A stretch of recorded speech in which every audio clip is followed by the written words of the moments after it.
Tash të vllazër, kur jemi tek puna e iftarit, në realitet, është një prej ma'alem min ma'alem shehr Ramadan. Është një prej shenjave të muajit Ramazan. Karakteristikë e veçantë është çështja e iftarit. Iftari gjithmonë e tregon atë terminin kohor që e ke lënë ti me Allahun xhaleshanuhu. Keni pa në tash në jetën tonë sa lun rol termini. Shkon termin të pranon, nuk shkon termin nuk të pranon. E neve Allahu xhaleshanu thot ma yazalu an-nasu bi khairin hatta ajjalu al-iftar. Njerëzit janë dobi edhe në mirësi, edhe në begati, derisa e shpejtojnë iftarin. Çka do thot? Në momentin që vjen koha e iftarit, ne nuk duhet më të shikojmë anash. Normal, e respektojmë ezanin. Nëse e kemi xhamin afër, e respektojmë ezanin, ku t'i ezanin me bo iftar.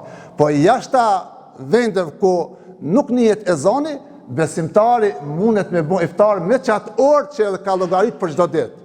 As guzon sekondat me afal, se mirësia qenë ka pikrisht momentin kur futet koha. Pse? Është termin i jetë me Allahun xhaleshanu. Andaj thot, lisaimi farhatan. Lisaimi farhatan. Agjërusi thot i ka dy gëzime. Gëzimin e parë ka terminin me iftarin, që vjen iftari, edhe ti i gëzum që ke kryer një adhurim të madh, një agjërim të asaj dite. Edhe dyta, farhatu liqa'i rabbi. Edhe gëzimi i madh i agjërusit është kur takohet me Allahun xhaleshanu që ka qenë agjërus. E ka një farë krenarie, e ka një farë kënaqësie që ka qenë prej ehlus siyam, prej njerëzve që kanë njoft autoritetin e agjërimit. E te Allahu xhaleshanu ai njeri e pa një takim të gëzueshëm. Andaj tham, ajo fjala e Imam Shafiut që tha, e aqalun nas, njeri më i mëshëm është en yerdha Allah qabla an yalqahu.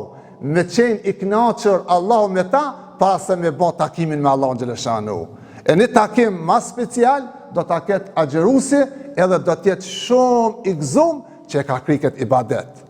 Andaj vllazër, ne nuk duhet të hezitojmë ta vlerësojmë agjërimin, ta vlerësojmë këtë kohë, e në veçanti ta vlerësojmë edhe çështjen e iftarit. Pejgamberi selam e ka thonë një fjalë shumë fjalë proklamuese, e cila mbetet amblem. Thot, men fattara sa'iman kana lahu mithlu ajrihi min ghairi an yanqusa min ajri shay'an. Ai i cili e ushqen një agjërues. Ai i cili jep iftar një agjëruesi. E ka shpërblimin në ekuivalencë atë sa ka agjërue ai person. Nëse ne kam shpërblimin shumë të madh kësaj dite, e dikush më fton një iftar, ose më jep një iftar, ose më jep një iftar, ai person e ka shpërblimin edhe temin edhe të vetin, pa mungu shpërblimi im që e kum fitu une. Ai e ka 2 fishin, 3 fishin, unë e kam vetëm shpërblimin tem si agjërim. Do thot, e ka atë peshën e vet. Mandej, për çfarë arsye pejgamberi selam kur e ka thonë këtë fjalë vllazër para 1400 vetëve. Nuk kanë qenë këto bejllike. Nuk kanë qenë këto gjona ushqimore prezente. Nuk kanë qenë këto mirësi çfarë kemi në shtëpitë tona. Atëherë u dit hurma, u dit qumshti, u dit një tro buk me mishk. Kështu e kanë pas rrëghif, është quajtur një lloj kore bukës me pas pak mishk blumta, çaj u ditën ushqim. Nuk ka pas. Mirë po, kur i thanë sahabët pejgamberit alayhis salam, lejse kulluna nastati an nuftiru sa'iman.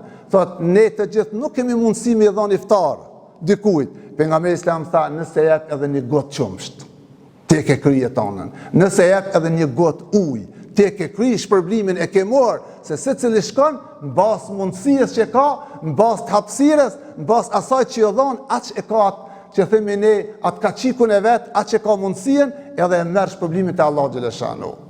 Te iftari vllazër nuk është një lloj shenje e thjeshtë. Është simbolik shumë e madhe në Islam. Pse? Pika e parë është nxit respekt të agjërusit. Ti të respektu agjërusin, i cili është evliaullah, i cili është më i dashuri i Allahut në këtë muaj. E ti po e fton një iftar ose po e jep një iftar, se kjo me ftun iftar nuk është patjetër me ftun në shtëpi ose në restoran. kini të varfër, jep, e pagun, shko hajt dy iftarët dikun ku do ishte. Edhe ajo është iftar. A kupton, nuk është patjetër ja ta thish shtëpi, ja ta thish në restoran. Ti dikun ja ban hedije një iftar, edhe ke marrë shpërblimin e atij që e ke ushqeje, do të thotë një agjërues gjatë këtij muaji të shenjtë. Do të thotë nxit respekt. E aty ku ka respekt vëllazër, ka edhe dashuri mes njerëzve. Respekti është baza e dashurisë. E për më dash ne duhet me pas iman. Për me pas iman, imani është baza kryesore e cila ka më shtin xhenet. Pejgamberi selam e tha këtë fjalë kështu: La tu'minu hatta tahabu. La tadkhuluna al-janna hatta tu'minu, wa la tu'minu hatta tahabu. S'keni me hin xhenet pa pas iman, pa pas besim. Edhe s'keni besim nëse nuk e doni njëri tjetrin. Gjithçka prap lidhet tek ne.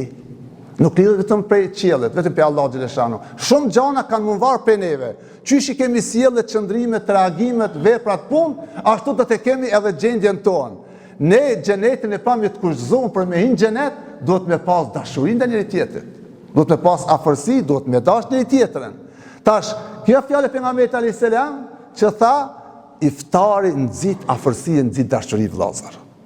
Andaj është një ibadet shumë i madh. A në aspektin fizik është i thjesht, këta shif. Mirë po, në aspektin e mbrendshëm, ka peshtë e Allah xhaleshanu. Përmes iftarit, nxiten edhe lidhjet farefisnore, familjare. Edhe këto është, silatur rahim. Ne, pejgamberi selam për fjalëve të para që e ka pas, thot efshu selam, wat'imu ta'am, wasilul arham. Thot, jep një selam njëri tjetrit, se selami nxit afërsi për shëndetin njëri tjetrin, ku të që të ndodheni, wat'imu ta'am, edhe ushqeni njerëzit, edhe ushqeni të varfërit, edhe njerëzit përgjithësi, jep një ushqim, banu njerëz të gjymershëm, shpërndani sa të muni, edhe e treta, wasilul arham, edhe vizitoni farefisin e juve, të afërmit e juve. E kur është gjatë Ramazanit më afër edhe më mirë sa me vizitu ne, do të thotë njëri tjetrin, është pikërisht ajo pika e iftarit ku ne na mbledh të gjithëve edhe jemi me një termin të veçantë me Allahun xhaleshanuhu. Dhe këto gjëra vëllazër tek ne do të luajnë një rol shumë të madh nëse ne i zbatojmë edhe ne i kemi të qarta.